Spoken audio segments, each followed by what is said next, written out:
as I said, really excited to have Erik and Jackie here from MIT and Stanford, respectively, to talk about wargaming for IR research, international relations research.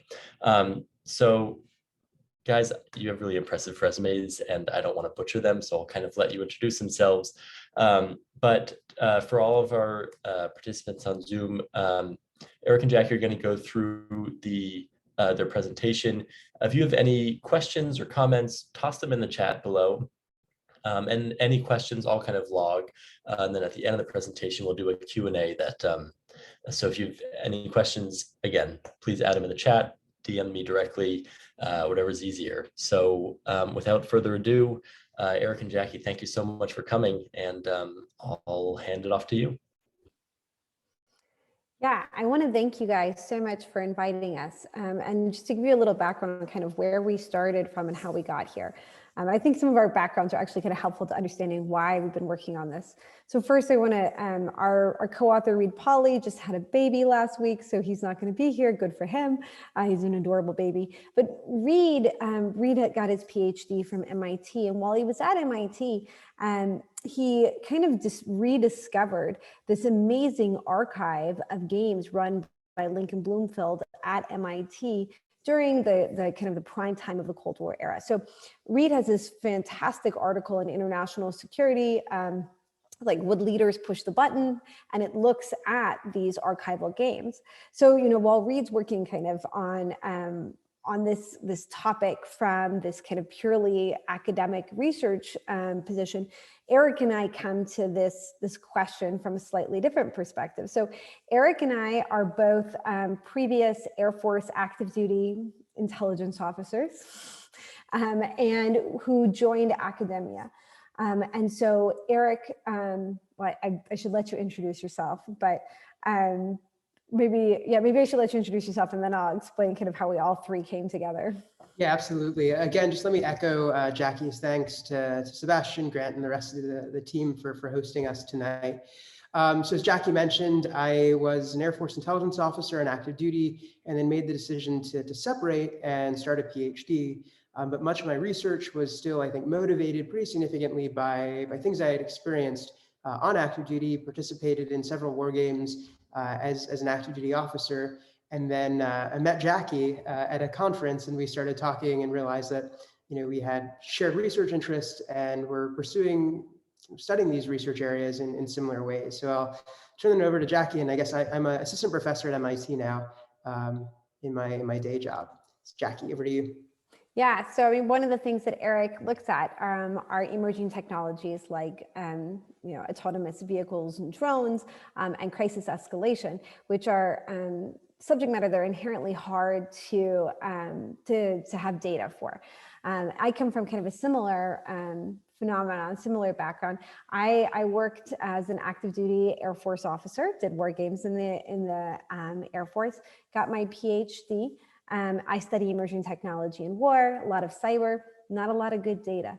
And I realized that something that we had done as Air Force officers would actually be really helpful to understanding how some of these emerging technologies like cyber operations were affecting things like decisions for conflict or decisions to use nuclear war, but we didn't have a lot of good data. And then my first job out of my PhD was at the Naval War College. So I worked on a series of games at the Naval War College, cyber games, as well as strategic games. I don't know if you guys you've heard of Degree. I worked on these strategic games. Erik actually worked with me on Degree 1 year. So I've seen kind of the wargaming being done in more of kind of what I would say a sponsored environment, where you're primarily developing that game for, you know, strategic command or cyber command or the Navy. And then you are kind of the question of kind of the outcome is based on kind of what your sponsor is looking for, how you design the game and things like that. Now, Erik and I realized actually a lot of what we do as social scientists, designing experiments, thinking about causal relationships, talking about bias, and validity. And then kind of on Reed's side, kind of process tracing and bias within archival data were actually extremely relevant to Wargames. So here we have this kind of like kismet of, hey, we have substantive questions that don't have great data. And we know from our previous experience that Wargames can be very helpful. And at the same time, we also have these kind of research methodologies and tools that we've learned as academics and PhDs that we can then apply to this process. So this piece, Wargaming for International Relations Research, it looks at the design and the analysis of wargaming data. And the audience is primarily international relations researchers, but we think that it actually has, there's a conversation here that we can say is beyond academia. So that said, I think next slide.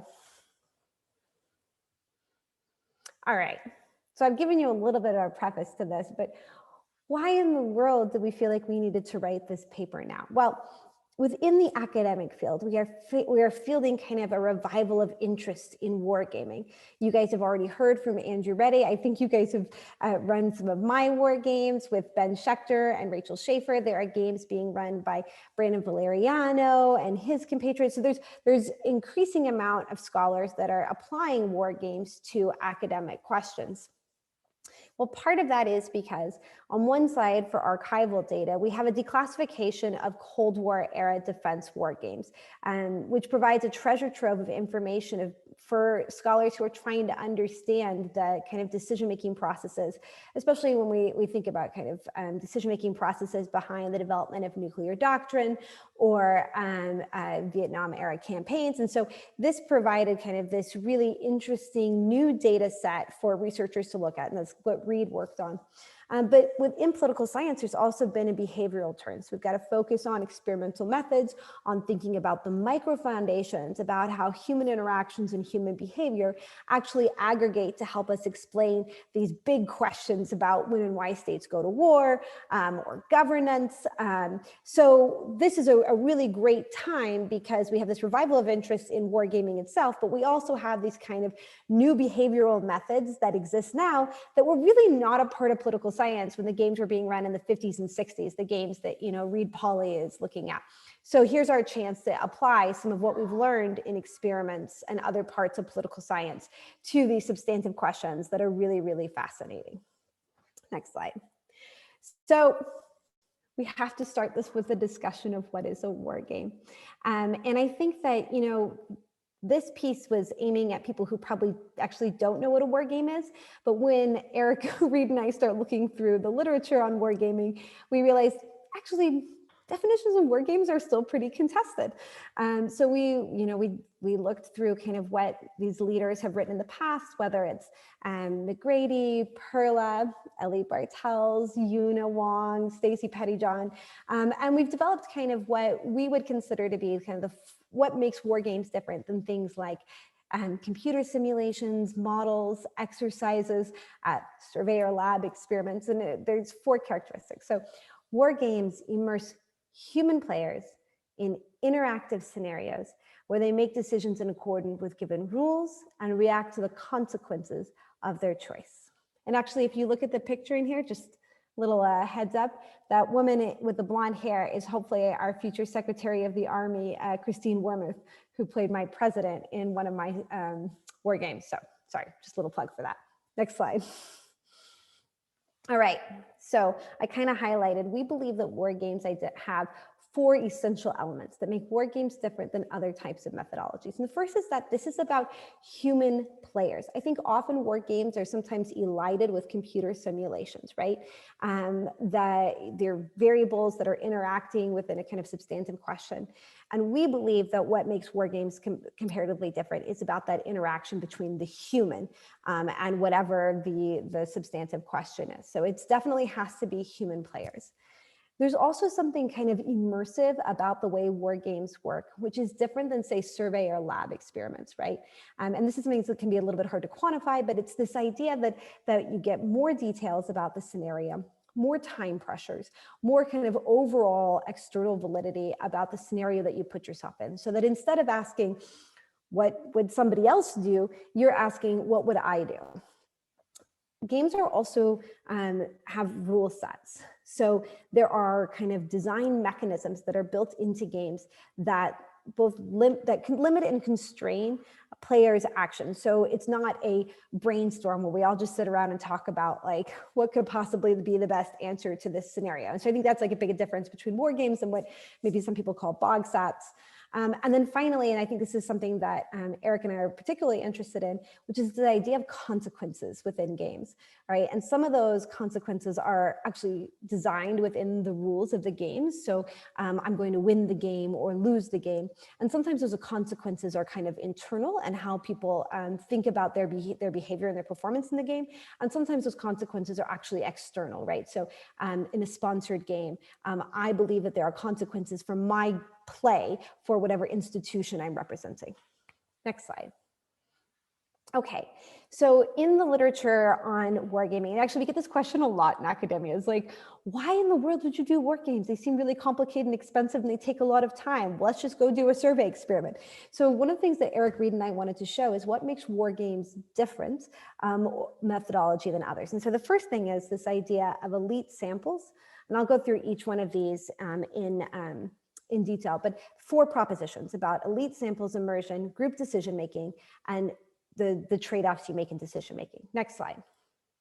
So the first proposition is that war games are more immersive than other methods. And here I think we're kind of thinking about survey experiments and lab experiments, and therefore more externally valid. So in social science, we have these ideas of internal validity and external validity. And internal validity allows you to kind of trace the causation, why something occurs without substantive bias. Really important. That's what most experimental work is privileging. But sometimes in the desire to be able to trace why something happens, you simplify it so much that the decisions that are made within that kind of vignette, that experiment, are not indicative of the way people would behave in real life. And therefore they are internally valid, but not externally valid. There's a fundamental assumption within games that these are kind of more externally valid. People are behaving the way they would in real life. Perla and McGrady argue that war games draw players into both participating in and constructing their narratives. They literally place the players inside the narratives. And this is different than survey experiments. Part of the reason why you get this immersion is that players have to spend a lot of time, usually together, in one place. That has an immersive quality in itself. But scenarios are actually usually much more detailed. In survey experiments, you tend to parse because you don't want to introduce bias, whereas games generally have quite a bit of depth and richness in context. And the whole idea is that players ask, what would I do, not what others should do. Next slide. The second proposition is that more representative samples make war games more valid. So this is the argument that you generally have more expert players playing war games, and therefore they are better data collection mechanisms for questions like Erik and I care about, like crisis decision making, where you wouldn't have like my mom or like Joe off the street generally making those choices, and therefore games become more valid. Now, this is a little bit contested. There is research that says that the research is more externally valid when the sample is representative of that population. So if I care about like how the secretaries of state would make decisions, I should pick people who might be nominated for Secretary of State. However, there's a really great discussion between some researchers at Rand. I think the lead author on that was Oberholzer, and then Andrew Reddy, who you guys have already met, and his Berkeley team, where they're actually having a really interesting debate about whether you need these truly elite samples in order for games to be helpful. We can talk more about that in question and answer, but this is a general proposition that games have more representative samples. Next slide. The third is that it's about group interactions, that most games are group interactions, and that group interactions are more representative of real world decision making, especially than experiments or surveys that are generally just individual level preferences.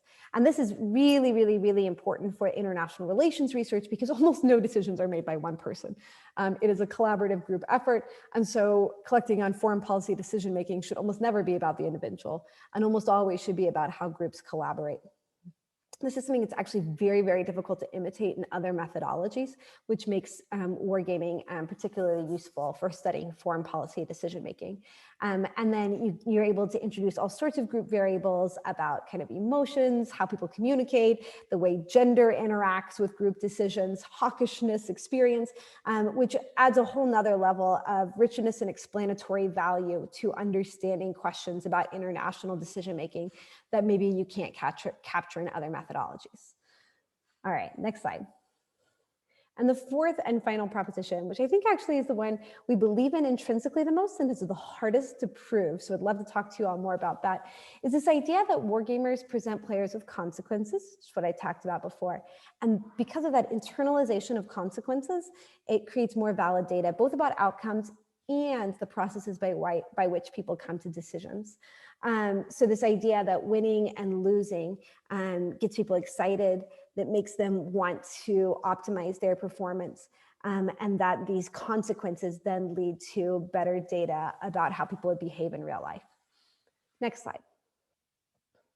So with that, I'm going to turn over to Erik because he's going to look at how these propositions apply to wargame design and analysis of data. Perfect. Thanks, Jackie.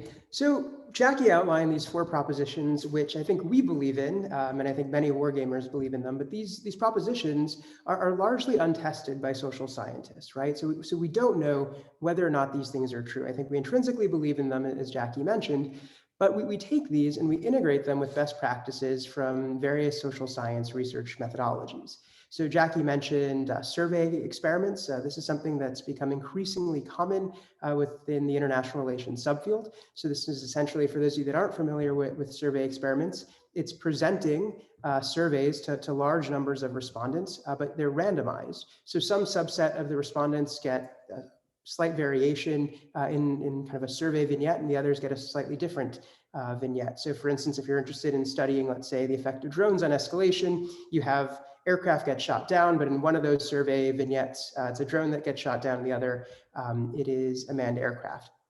And so you're able to control for these things in a way that, because everyone's randomized into the treatment groups, any kind of difference in outcomes is based on that manipulation. And so that's this idea of control and internal validity that we try to build into our wargame design process. One of the other types of approaches that is frequently used by scholars within international relations is case study methods. And in some cases, that is comparative case studies. So looking across 2 cases that are relatively similar, trying to figure out what led to a certain type of behavior in certain cases and different types of behavior in another case. In other cases, it's a single case. So looking very deeply and process tracing how decisions were made in a certain crisis.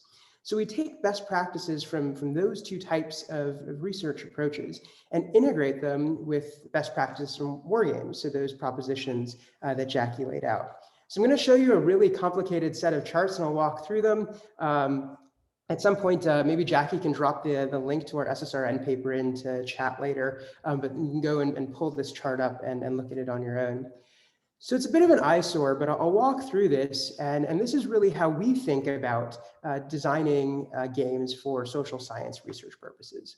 So for social scientists, at the end of the day, our games are not intended to train participants, but they're really designed to answer research questions. So like any research design, we think that the game design should start with looking at the research question. So in some cases, researchers are interested in looking at causal effects, as Jackie said. So for instance, what is the effect of X on Y? So X might be the effect of certain types of trade policies or certain types of military technology. And I saw a question in the chat earlier asking about whether we're thinking about broader questions beyond conflict. Our hope is yes. We hope that scholars will use these approaches to study questions related to international political economy, or perhaps even kind of domestic politics as well. There is some work that's done in the American politics subfield that uses this type of method, but we hope to kind of create a more systematic way of doing so. So for those questions that are causal in nature, so the effect of X on Y, we think you need experimental wargames. So this really draws from that same mindset of a survey experiment, or if you think back to kind of your middle school science class of doing an experiment, right? You're manipulating that one variable. So what this actually looks like in practice is you have a number of parallel games where you're trying to hold as much as possible constant, but manipulating certain factors or variables of interest. If you're interested more broadly in just how behavior plays out in a certain type of event, you might use an observational game. So you're not manipulating anything. So perhaps you're interested in just how leaders think about nuclear weapons. You can look at kind of the game and try to derive findings from that. Then there's a question about iterations, right? And I think this is a question about how many times do you need to play a game in order to generate sufficient data to answer your question? And I think this is a question that plagues professional wargaming practitioners and also scholars. I think in both the practitioner world and also the scholarly world, the answer is you want as many games as possible, right? For scholars that do experimental work, the answer is the bigger the N, the better, because you're able to do statistical work with that. But I think we all realize that it's hard to get players to sit in a room for several hours or days to play a war game. So there's a series of trade-offs, and I think you're going to hear the term trade-offs over the next few minutes, because every single design decision that you make in a war game is similar to design decisions you make in a normal social science research design. You're trading off some degree of realism with some degree of control. And control is what allows us as social scientists to closely study kind of the effects of different variables. So the next question after you think about game iterations, ideally you want to do as many as possible, is how many participants to get and who those participants should be. So in some cases, and as Jackie mentioned, there's this idea in political science right now that you want elite samples that look very, very much like the individuals that you're studying. And so you might want elite players, right, to simulate the National Security Council or to simulate individuals at a military command center. But it's hard to recruit those folks. In many cases, they are working full-time jobs, and there's very few historical cases where we were actually able to get principals to play themselves in a war game. So in some cases, in Jackie's work and mine, we look for kind of surrogates. So the same thing that I think many practitioners do. So look for people that might one day become that individual or had previously served in a similar position. But at times, there's research questions that look at broader kind of questions about human decision-making or human preferences.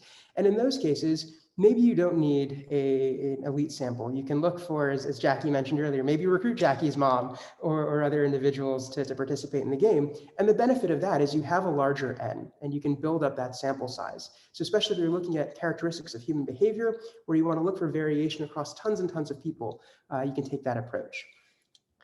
This next set, which deals with rules and outcomes, I think is where designers and scholars face the most difficult trade-offs between this notion of control and realism. At the end of the day, I would love to have the most realistic war game possible, right? To let people do exactly what they would do in the real world. But the problem is the professional incentives that Jackie and I have to publish in certain journals require us to do things in a social scientific way. And it's not just those professional incentives. We think there's actually benefits to capturing these elements of control and trying to demonstrate why it was a particular factor that led to a certain type of behavior and not some other set of confounders or other variables. So I won't go through these line by line, but I think there's questions about just the degree of realism that one wants to build into a game. And this comes up in various ways. I think one of the problems that both Jackie and I have confronted is how many moves do you want in a game, right? In the real world, most interactions between states or between actors, it involves several iterations. It's a sequence of events, right? But at times, it's difficult to recruit people to stay for a really long time. But from a control standpoint, if I allow one round to be played, then the next round happens. Things that happened in one round in one game might not have happened the same way in another game. And so you start losing the ability to control and making sure that the games look parallel. And so events that happen kind of multiple moves down the decision tree can oftentimes be difficult to control and difficult to pinpoint the exact cause of an event if you're trying to control multiple or compare multiple games. Sides is another issue. In some cases, there's some research questions that can be tackled using a single side, right? So perhaps the question is, how do leaders respond to a limited terrorist incident where they're not concerned too much about subsequent incidents? But in other cases, if you're trying to understand kind of peer competitors and the relationship in a great power fight or a great power competition, you do want that dynamism of having multiple players. But that raises a whole set of related questions about who you're recruiting. We know that people mirror image their own preferences or their country's own beliefs while playing leaders of other countries. So these are all design considerations that we need to take into account. And then adjudication, I'll spend just a few more seconds talking about, because I think that's also something that we struggle with in trying to figure out how to look at kind of game outcomes. So in some cases, if you want high control, right, the ability to compare games exactly, you're going to have to make this trade-off with realism. You might not allow people to do whatever they want in a game, but you might give them a narrower set of options to pick from. And so in some cases, this might replicate the real world, right? You could imagine a military planning cell being asked to choose between a set of options, but for other types of decisions, perhaps that's not realistic. And so we have to think about how we justify the design decisions to, again, balance these trade-offs between realism or generalizability, and then having the ability to closely compare things. And so I think you heard from our colleague Andrew Reddy last week, and he has this great notion of a gamer's trilemma, where gamers and designers are trying to balance between these key questions. The next issue is something that I think every social scientist deals with when designing experimental work, and that is the scenario type and the degree of abstraction to include. So that is, are you going to describe a specific country, or are you going to have a generic, orange and blue or orange and red? And there's trade-offs for both of these. So in terms of using real countries, that can in many cases give you great insights into how behavior would play out in a certain conflict, and which could be useful depending on your research question. But if your research question is perhaps more generalizable, trying to understand broader trends, that might not be the most useful. The other kind of relationship between abstraction and participants is if you do real countries, in some cases, players that have a background in the security domain, security sector, won't want to participate for fear of revealing classified information. So that leads us to sometimes create fake countries, or just to use colors, right, red and blue, but people still read into that. And assume that this country is actually Kazakhstan and this country is someone else. And so there's some work that's coming out currently by folks like Josh Kurtzer at Harvard that look at abstraction in broader kind of non-game social science experiments. And they find that abstraction actually doesn't have all that much of an effect for most things. But I think for us, we again try to balance that. And then finally, we're very interested in collecting data. I think that's a great thing about Wargames relative to other research approaches, is that you not only get what we call outcome data, so how do players decide to issue a move order at the end, but you get what we call deliberative data. And that is the decision-making data. So these debates that happen, how people's ideas shift throughout the course of a game, who's exerting influence over whom. And together, I think these tell a very compelling story that sheds light on what Jackie introduced earlier, these micro foundations. And so those are some key things, and we can talk about units of analysis later. But I want to pivot to what I wish my friend and colleague Reed were here to describe, because he would do much better justice than I'm going to do. But that is the role of archival wargaming data, both as a way to conduct original research, also to test those propositions that Jackie laid out earlier, and also as a method to lie alongside some of the experimental or scholar-generated games that we just talked about, right? We typically think of things as a multi-method or mixed method research approach, and the more pieces of a puzzle that you can put together to tell a story, I think the more compelling your explanation for that story is. So Jackie, I think, gave a pretty good preface to this earlier by saying at the end of the Cold War, a lot of this material has started becoming declassified and available to scholars. So it's information from the archives at academic institutions that used to host war games before they were taken in to the defense community, right? So the Bloomfield games were largely run at MIT. A few years ago, we actually held a small gaming workshop in the same room that some of the Bloomfield games were played in, and that was, I think, a pretty rewarding experience for us. Presidential libraries have this material, and several other organizations, and I think there's efforts at various academic institutions to create gaming libraries where data are available to scholars and researchers and not necessarily hidden behind the veils of classification. And so those are kind of these historical Cold War games, but there's a number of more recent games that have been run, obviously, by think tanks, NGOs, PME institutions, and in many cases, thanks to this proliferation of outlets like War on the Rocks and other great new outlets, a lot of this information is now being published that scholars can actually go dig into this. So what are you actually using this historical archival data for? Well, the first is very much the same way that you would use historical case study data, and that is to try to explain a particular case or in history. So Reed has some great work that looks at games that were played in the lead up and during the Vietnam War, and talks about how they either predicted or did not predict behavior of US policymakers during the Vietnam War. You can also test hypotheses as well. So that would again be, let's say you have a research question, you have expectations about how certain factors lead to different outcomes or certain mechanisms that are driving decision-making behavior. That can be tested by examining games.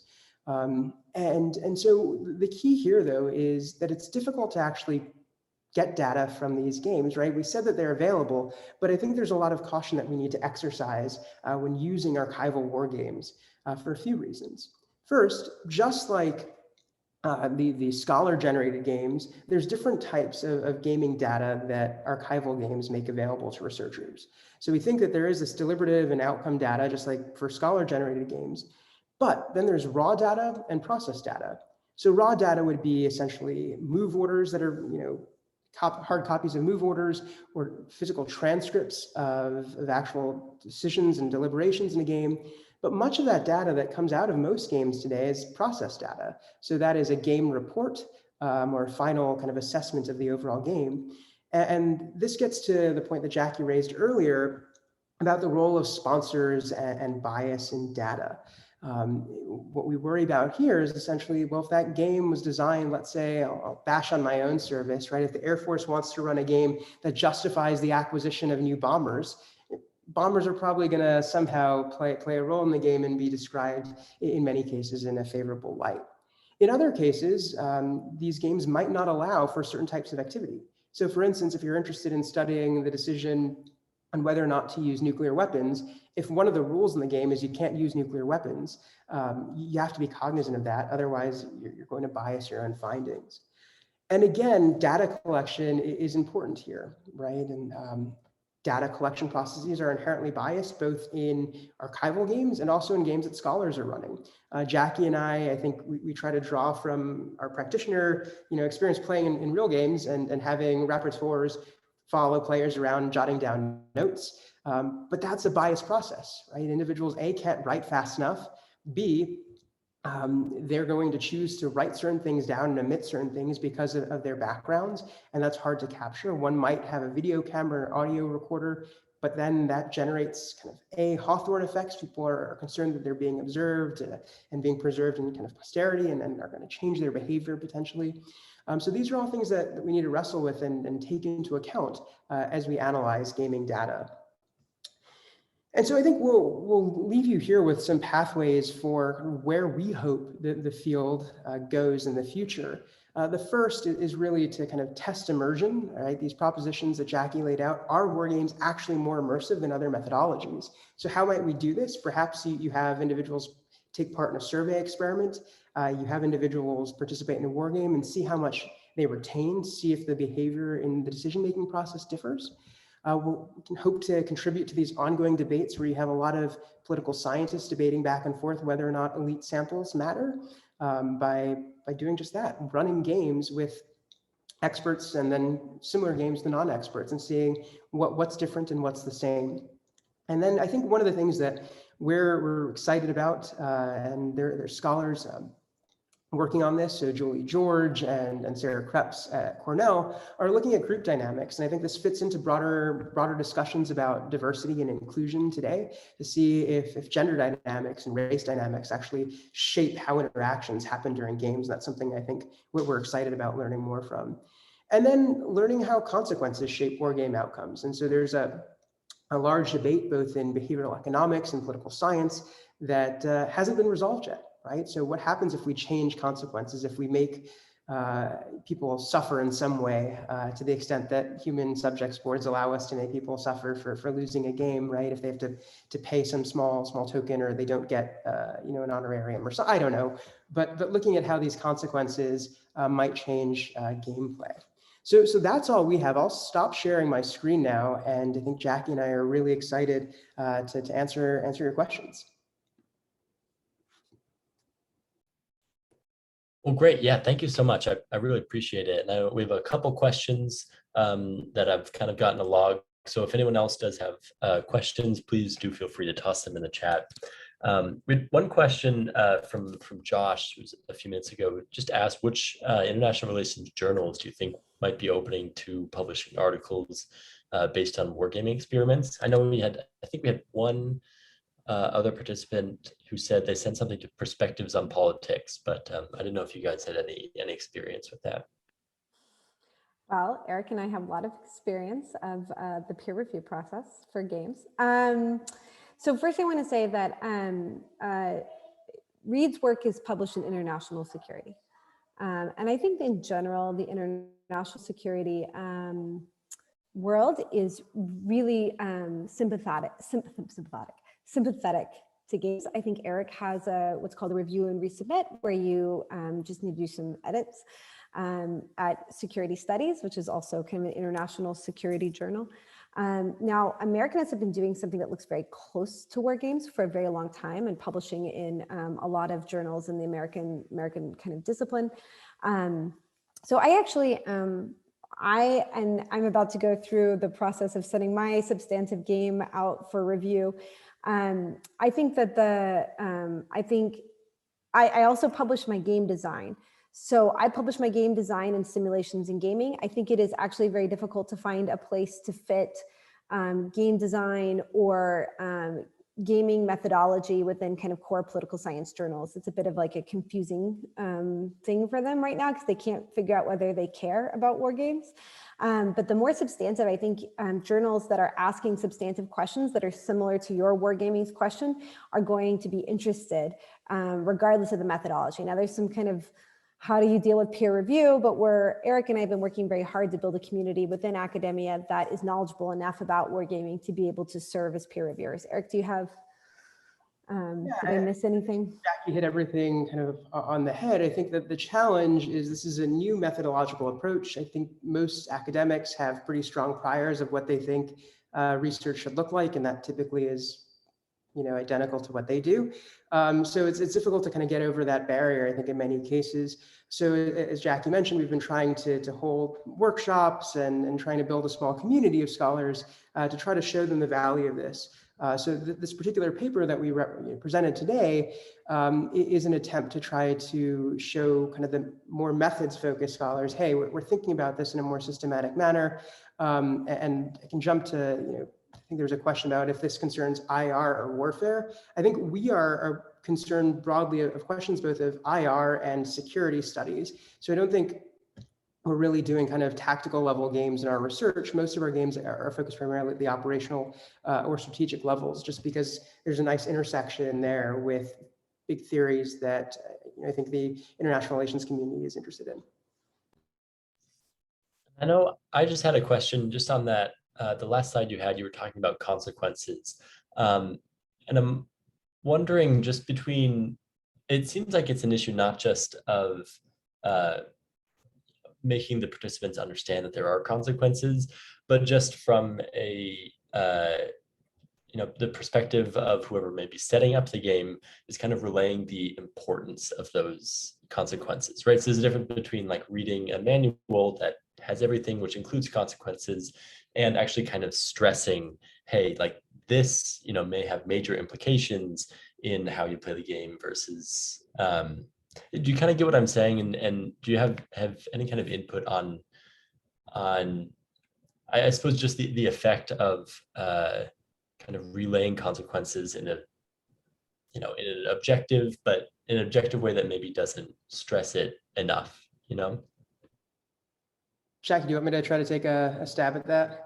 Yes, so I think it's a great question. I think there's two sides to that, right? So ex ante, when you present someone with a move, in some cases, I don't think we want to present them with exact consequences up front, right? Because in the real world, there's uncertainty in crisis, conflict, or really any kind of setting, right? Even if it's just a political debate in the United States. So I think we want people to think what they think the consequences might be, and those discussions are often really interesting, right? I think, at least in some of the games that I've run, you see people talking about the risks of escalation, and then they make their move and they see whether it's played out in adjudication. And so in terms of signaling to players in the adjudication phase, that gets back to these questions of control and realism, right? You might have a game that's adjudicated by a SME that's relatively a free play game, where you can give something that's very, very realistic and tell them exactly what happened, but you lose a degree of control there. I don't know if that answers your question, but.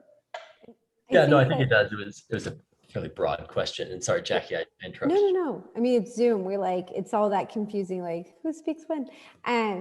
But I think, I have been involved in games that I would consider polemic games, where someone has a teaching or a policy outcome that they are looking to make players feel and experience. So for example, I've run a few cyber and critical infrastructure games. I ran 2. The game that came before me, I would call a polemic game. So at the Naval War College, where their entire objective of the game was to teach and convince the Navy that the critical infrastructure sector mattered, which is a very noble cause. I would not consider that to be a research game, because I, as the game designer, have decided the outcome that I want my players to come out of it with. So I think Erik and I generally lean towards trying to see how players, I think sometimes we're most interested in how the players are framing the consequences that they come to the game with. What are their beliefs about consequences when they show up? So for us, that's a variable that we're interested in. We don't want to recreate it. I do think, however, that something that's very important, both for academic games, but also for scholar games, is when the rule set of the game becomes so prescribed about the outcomes and the consequences that players' actions are playing the game and not simulating their behaviors in real life. So a heavily rule-based game can create very clear consequences for actions, but then I think researchers have to go back and say, okay, I very much constrain my players' behaviors. What's the counterfactual if I had not constrained my players' behaviors? Great. That was a very good response to my kind of, warped question. I think Tim in the chat had a question about just asked, have the speakers employed any simulation models or war games for any analytical versus didactic versus pedagogical purposes? I think you kind of touched on that. I didn't know if you have anything else you wanted to add there. I have played one game that is an analytic game that I then decided not to do data collection and just use it as a pedagogy. And I treat those games differently. So when it was a pedagogical tool, I gave my players more information beforehand. There was facilitators are more of teaching roles. They're they're trying to teach people about thinking about different, okay, if that happens, then what does that happen? Or let's apply the stability model to that, right? So you can use analytic games for pedagogical purposes, but I think if it's hard to go the other way, where you've developed something for pedagogy and then try to pull it back to analytics. Great, thank you. We had a question from Sebastian earlier, said, how is the integration of gaming techniques for research being received in academia writ large, right? So what challenges do you see to gaming in academia? So I think it's been mixed. I think we've all struggled at trying to get pieces placed in the journals that we want to be publishing in. But I think at the same time, there's a lot of excitement, which I think is promising. And so we've seen, groups like yours, right, within academic institutions get stood up, which I think is great, right? It shows that there's another generation of folks that are interested in trying to use gaming for a variety of reasons. MIT, we have a student-run wargaming working group, which is focused primarily on the use of wargaming for academic research. And so I think the field is moving slowly in this direction. I think one of the things that we've really benefited from is having members of the practitioner and policy community, so folks at CNAS and folks at RAND attend these workshops with us. And we end up having these really productive conversations where I think we all try to learn from each other, rather than framing this as a competition or being in two very different, silos that view things in very different ways. So I think that crosstalk has helped to hopefully improve gaming on both sides of the fence. Yeah, and I think that one of the kind of challenges as we introduce this as a methodology when political science is that there isn't, we've been playing Wargames for a really long time, but when you start delving into kind of what the community has written about what are good games and what are bad games, it's actually kind of hard. I mean, in fact, when I was at the War College, and we'd figure out like what's a good game, what's a bad game, it was kind of like, was the sponsor happy?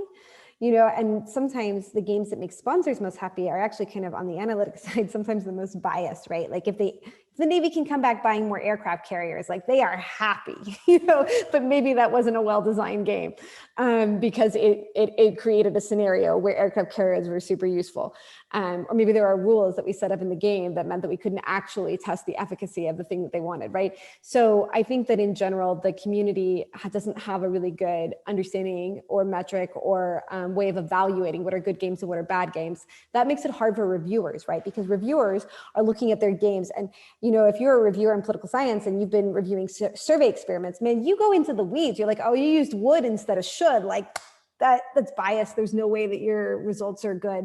And now you go look at my war game, and my war game doesn't have a paragraph. It is 40 pages of scenario, right? So like the amount of bias that you can kind of find in the game to be upset about is pretty high, right? So I think that we're still struggling to figure out kind of what makes games good and what makes games bad. But that's actually kind of where Erik and I are really trying to work, because those propositions that we presented at the beginning of this discussion are so far, we think it makes war games better than other methodologies, but there's like no proof. And if you guys have been collecting, if somebody's been collecting proof this whole time about those variables, let us know, because it'd be very helpful for us, because Erik and I have both gotten pushback from reviewers that are like, I don't think war games are that different, So I can just jump in with a point that relates exactly to Sebastian's question. I think also ties in a question from Adam Saxton about data replication challenges, right? So political science is incredibly concerned about the ability to replicate research. And I think this is important, right? Because it keeps scholars honest to make sure that they're actually, the findings other people can replicate and model their work after. So what are we trying to do in terms of replication? So part of it is making sure that data from games is made public. That involves everything from game design. So Jackie, as she mentioned, has published kind of her game design recently in simulations in gaming. That means making kind of the text records to the extent that you can make them available to the public, so people can go through and validate whatever claims that you're making. So again, for smaller games, that's still difficult to kind of replicate in the traditional sense. But I think there's ways to mirror a lot of work that's being done in kind of these transparent research initiatives for kind of qualitative work that we can kind of latch onto those best practices. So again, just being transparent, making this available to folks that might want to see how we came up with our findings. Perfect. Yeah, and I know Jackie, in your answer, you talked to just kind of mentioned with the Navy going in, and as long as they can take back some more aircraft carriers, that's great for them. So Chris Gunning had a question just talking about, do you have any concern about the common use of the term war game, right, in the general domination by the security sector in terms of who's using these games and then taking, or having tangible takeaways from the games? Yeah, I think that's a struggle. To be honest, sometimes in grants, I call them simulations, even though that hurts my soul, because I actually think simulations are generally not human-based. And I make that distinction, but I will call them simulations for some grantors, some grant organizations, because they don't want to be associated with war games. And I think it's kind of unfortunate that it's called war games, because they're very applicable outside of war, but they're also different than simulations. So I struggle with this. Erik, do you have like a way to get around the very kind of securitization of this word? So I think in describing war games, I always make sure I have a description, right, that talks not necessarily about war, but something to the effect of simulations of or representations of decision-making events. right? And I think that can be applied more broadly. And I think that's really our hope at the end of the day, is to get folks working outside of the security studies world to use this, because the more people that are using it, the more people that could review our stuff, and I think it builds a community of interest. Great. I know I just want to get to Sebastian's most recent question. So I know I'm kind of skipping around in terms of order here. But Sebastian asked, how do you see wargaming in the university, either for education or research growing, right? So what challenges exist for gaming kind of at the university? I'd say money. The last game series I conducted probably cost between 30 and 40,000. And I think that was kind of on the cheap, actually, because the Navy provide me with a lot of sample that otherwise I would have to pay for. So I am a well-funded scholar at a fancy research university that has lots of money. That is not something that's easy for a lot of people to jump into. And I think that does limit I think that limits the kind of the ability for this to be used widely in universities. I also think that the data right now is not, we know a lot of people who have done unclassified games, and those seem to go into the file cabinet, right? And so if you want to do the kind of archival data work that Reed was doing, you really have to kind of know the data exists and then go to each kind of data owner on their own. It would be really wonderful, and this is something kind of that I'm working on with Hoover to potentially do, is to create a repository of unclassified games. That way people can do meta-analysis of kind of substantive issues, looking at a wide range of games. And I think that's been a big limitation, is just where the game data is living. Yeah, I know Sebastian in the chat seems to be snapping for that. And I, as treasurer of the Georgetown University Wargaming Society, very much agree on the money front. But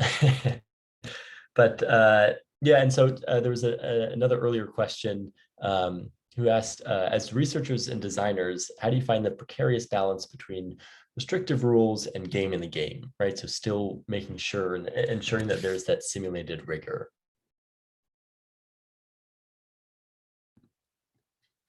Yeah, so I think this is something that we struggle with, because even if you try to create the most realistic game possible, people are going to come in with priors about wargaming, right? They're going to come in and there's a standard thing, don't fight the game. You can brief people on that before a scholarly game, but I think at the end of the day, people still often try to game the game, right? I had one of my games, there was a fighter pilot who was like, these specifications don't work, there's no way. And he actually took out some kind of flight plotting software on his iPad and calculated it out. And luckily I had a friend who's a pilot actually validate stuff beforehand. So all the measurements were correct, right? And so I think making sure that elements of the game are realistic enough so when people try to game the game, it's difficult for them to do so is useful. The other is to really try to, I think, provide them with material up front that they can immerse themselves in before they get to the wargaming situation. So I know Jackie and I both provide large amounts of pre-reading material, and that I think forces folks to try to engage with the material. They read through it a few times, hopefully, and are less kind of cranky about having to play this game without information. I think, at least in my experience, that helps to diminish some of the gaming of the game quality, but I know that's not a totally satisfying answer. One of the things I really want to research is how the medium affects the game. If you're playing a game that looks like a game, it's a board game, are people more likely to take behaviors that win the game but are not kind of indicative of how they would play in real life? Versus, what Erik and I generally do, which is making people kind of sit together in a room, which looks a little bit like actually real decision making. It's inherently not like a board game. It's this kind of interaction. So I think there's something really interesting research to be done there. And maybe if you're dependent variable, you're most concerned with outcomes. Maybe you don't care if people are gaming the game because you are happy with the rules and the constraints that you set forth. But maybe other games, I think my games are generally more interested in kind of the decision-making process itself. Maybe I'm more interested in kind of this other kind of format, which has other issues with gaming the game, like with scenario, like Erik talked about. Yeah, and then we just had a great question in the chat related to that. Have you considered doing research on wargame designers, right, and the methodology of actually creating a wargame? Ellie Bartels has that that niche well trod, so I would never jump in there at this point. She is quite the expert on this. She knows the community. And I think her dissertation is available on the RAND website, so you can dive into that, and it's quite well done. Great, thank you. I know we had an earlier question that I want to make sure I didn't forget about from Robert Maxwell, who asked, what type of war game do you think is best for the measurement of cyber issues? I know he brought up like Euro and Matrix as two possible examples. Well, cyber is a really big thing, and it operates at very different levels. So some people are really interested in tactical level cyber interactions, right? If I take this action on the network, what is the reaction on the network? A really good example of that are the Jack Vortek games that the Army Cyber Institute plays. So if you're asking a very technical question, you need to have a game that looks very technical.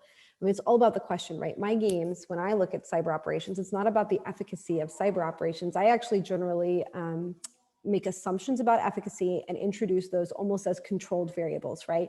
So I will introduce different levels of efficacy, right? And then I see how humans interact with it, because I'm more interested in kind of not how cyber behaves technically, but how humans respond to cyber given different technical characteristics. And then my questions are usually at the strategic level. And so I'm looking very much at like behaviors within larger crises. Operational level games are very difficult. And so I think there's a difference between looking at the outcome of cyber in the game and then thinking about adjudication of cyber inputs in the game. And so like, how am I thinking about the adjudication of cyber capabilities in the same way that I'm thinking about the adjudication of an AMRAAM, right? Or a tank v tank. And I know people are working on that. It's actually a very complicated and difficult process. I know in the games that I've played that are more on the strategic level, we generally kind of create orders of battle about cyber that are more related to the target and characteristics of the effect and less related to kind of the probability of different operations being effective. That said, something I have seen across the technical, the tactical, the operational, and the strategic is almost nobody plays cyber defense well.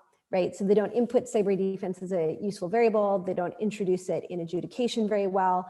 And so cyber defense actually becomes, I think, a very small part of games, where in real life, it's the vast majority of what's happening in cyber operations. So that's a place where I think actually people could be much more innovative, including myself. Great, and I know, so I think we're coming up on the end of the question. So if anyone has any last things, or if I missed something, please do feel free to toss in questions in the chat. Just kind of a broader question, just what are some of the gaming related projects that you're considering? And I know I wanted to reference Sebastian's interest kind of was piqued when you were talking about that, including the game repository. Yeah, I'm working with Hoover to try and develop this repository. Maybe, we'll see. It's actually a very difficult endeavor. We're going to be working with the digital archivists and as well as actual kind of big data people, because you have to think about, for anybody who's seen how it's failed on the DoD side, you need to think about the way that data is inputted, but also as, and so that it's searchable and there's some sort of standardization, but also as kind of responsible researchers at an academic institution, I need to think about IRB and privacy, as well as kind of classification issues. So there's some other things there. I'm actually about to start a second game series on cyber vulnerabilities and nuclear weapons that looks at kind of the role of network structures in different kind of ISR and weapons platforms. So I'm about to start that. And then a series of papers coming out from our last Wargame series on cyber operations and nuclear stability.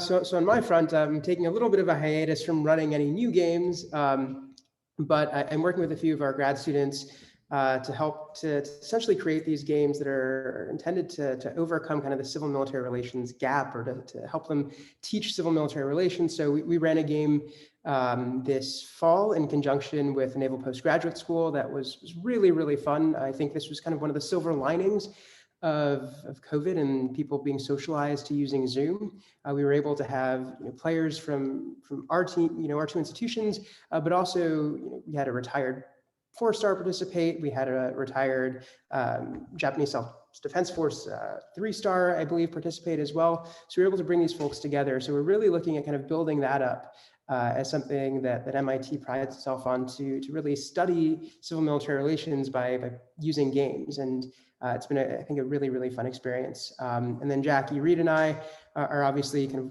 working on this paper and hoping that it lands soon. But we'll see. Fingers crossed on that. Great. And I know I just had a quick request from someone. Is it possible that you two could drop your emails in the chat? I know typically, I think a good amount of participants will just have questions that maybe come to their minds later. Perfect. Thank you. And just in case anyone came in late or had to pop out early, we do put this recording on the Georgetown University Wargaming Society YouTube channel, usually within 24 hours or so. So to anyone who hopped on late or has to leave, you'll be able to see my face and their handsome faces pretty soon.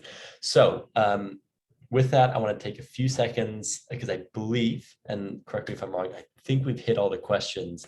But in the meantime, just wanted to give a huge thank you to Erik and Jackie. Really appreciate it. Really helpful. And just as a student myself who's been kind of relying on you guys as faculty advisors and kind of career advisors and all that, really has been helpful.